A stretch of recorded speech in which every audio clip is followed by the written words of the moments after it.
রাম রাজ্যে মন্দির মন্দির প্রতিষ্ঠার আর 3 দিন বাকি। মহেন্দ্রক্ষণের অপেক্ষায় দিন গুনছে অযোধ্যা।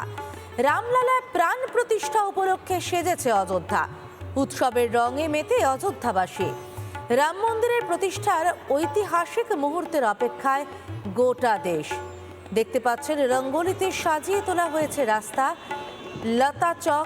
লতা মঙ্গেশকর চক, সেই লতা মঙ্গেশকর চকের রাস্তায় লেখা রয়েছে রঙ্গোলি দিয়ে নামের মহিমা, রামের মহিমা। এক্সক্লুসিভ একের পর এক ছবি দেখতে পাচ্ছেন শুধুমাত্র রিপাবলিক বাংলায়। রাম মন্দির উদ্বোধনের সাক্ষী হতে রাম রাজ্যে স্বর্ণালী, ময়ূখ রঞ্জন ও অনির্বাণ। এই মুহূর্তে অযোধ্যা উৎসবের আমেজে। রামলাল্লা ঘরে ফিরছে 500 বছর পর। তার প্রাণ প্রতিষ্ঠা হবে 22শে জানুয়ারি। মহেন্দ্রক্ষণের অপেক্ষা এই মুহূর্তে অযোধ্যাবাসী দিন গুনছেন। শুধু অযোধ্যাবাসী কেন, গোটা দেশের বিভিন্ন প্রান্ত থেকে মানুষ ছুটে গিয়েছেন অযোধ্যায়।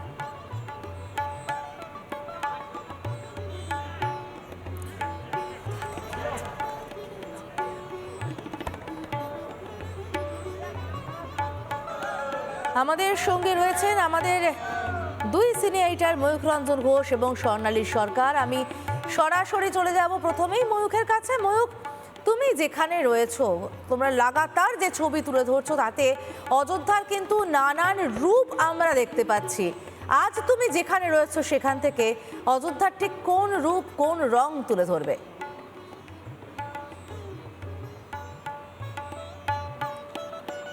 সমাধিতা, প্রথমেই একটা লাইন দিয়ে শুরু করতে চাই। যে ঘাটে মিলে যায় জল সমাধিস্থ রাম, নীরবে দাহ হয়েছিলেন এক বাবা গুমনাম। আমি এই মুহূর্তে যে জায়গায় দাঁড়িয়ে আছি সমাদৃতা, সেই জায়গাতে সেই উচ্ছ্বাস উৎসব, আমাদের সারা জীবনের যে নানা রঙের যে উপাদানগুলো রয়েছে সেগুলো এখানে নেই। এটা একেবারে শেষ লগ্ন বলা হয়, রামের শেষ লগ্ন, রামায়ণের শেষ লগ্ন এবং মোক্ষ লাভের যে শেষ ধাপ, সেই শেষ ধাপে আমি দাঁড়িয়ে রয়েছি। এই মুহূর্তে আমি দাঁড়িয়ে রয়েছি গুপ্তার ঘাটে।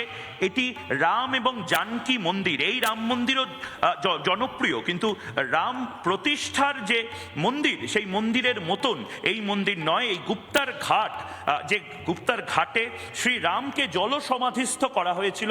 এবং বাঙালিদের জন্য, যারা বাংলার মানুষ, তাদের জানিয়ে রাখি, একজন বেনামি, অনামি, অজ্ঞাত একজন বাবা, যার নাম গুমনামি বাবা। অনেকে বলেন, এখানকার মানুষই বলেন, যে যার শেষকৃত্যে 13 লক্ষ লোকের আসার কথা ছিল, ঠিক এই ঘাটে 13 জন লোক মাত্র নীরবে, গুমনামি বাবা, যাকে অনেক নেতাজি গবেষক বলেন নেতাজি, তাকে ঠিক এখানেই দাহ করা হয়েছিল। এখানে কাছে পিঠে কিন্তু কোনো শ্মশান সেভাবে নেই, কিন্তু রামকে যেভাবে জলসমাধিস্থ করা হয়েছিল ঠিক সেভাবেই নীরবে এখানে এসে নেতাজি সুভাষচন্দ্র বোস, যদি গুমনামি বাবা হন, তাকেও এখানে দাহ করা হয়েছিল।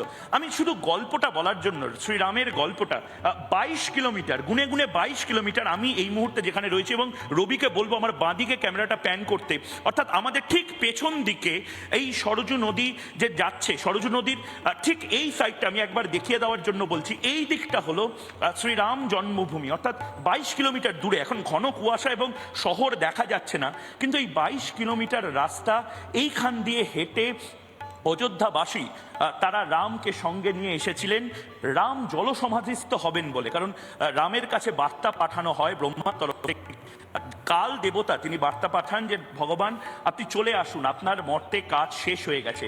রাম মুচকি হেসে বলেন, বেশ, আমি যাব, আমি অযোধ্যাবাসীকে সঙ্গে নিয়ে যাব। হনুমান থেকে শুরু করে সবাই সেই মুহূর্তে স্ত্রীহারা, মাথায় রাখো সীতা, তিনি নিজে পাতাল প্রবেশ করেছেন, তার মা তিনি মারা গেছেন, ভাতৃ বিয়োগ হয়েছে, লক্ষণ নেই। সেই সময় দাঁড়িয়ে শ্রীরাম ঠিক এই জায়গায় আসেন। হনুমান তাকে বলেন যে আমিও জলসমাধিস্থ হব, কিন্তু রাম হনুমানকে বলেন যে তোমার এখনো কাজ বাকি আছে, তুমি কলিযুগ অবধি হনুমান হিসেবে থাকবে এবং মর্তবাসীকে প্রোটেক্ট করবে। ঠিক এই জায়গাতে বাবা, यहाँ पे श्री राम का जल समाधि हुआ था।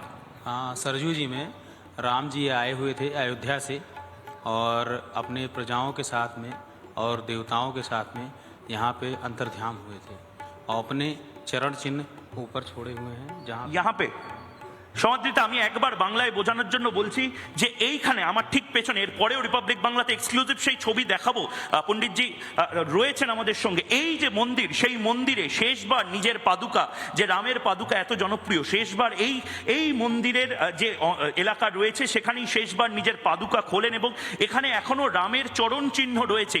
আমি জানি না কতজন এখানে এসেছেন, কিন্তু এইখানেও আমি এর পরের বুলেটিনে দেখাবো রামের চরণ চিহ্ন, এবং ঠিক এই জায়গা দিয়ে শ্রীরাম হেঁটে চলে যান। এবং কথিত আছে যে একেবারে মাঝ বরাবর, যেখানে দূরে ওই নৌকোটি রয়েছে, সেই নৌকো যেখানে রয়েছে একেবারে সরজু নদীর মাঝে, সেখানে গিয়ে শ্রীরামচন্দ্র বিষ্ণু অবতারের বিষ্ণু রূপ, সেই বিষ্ণু রূপ ধারণ করেন এবং তারপর বিলীন হয়ে যান, জলের নিচে তলিয়ে যান। এবং এখনো সরজু নদীকে সরজু মা বলে, সরজু নদীর ঘাট এবং সরজু মন্দির রয়েছে সেখানে, এখনো কিন্তু খুঁজলে নাকি অনেকেই বলেন শ্রী রামচন্দ্রকে জলের তলায় কেউ যদি ডোবে তখন দেখা যায়।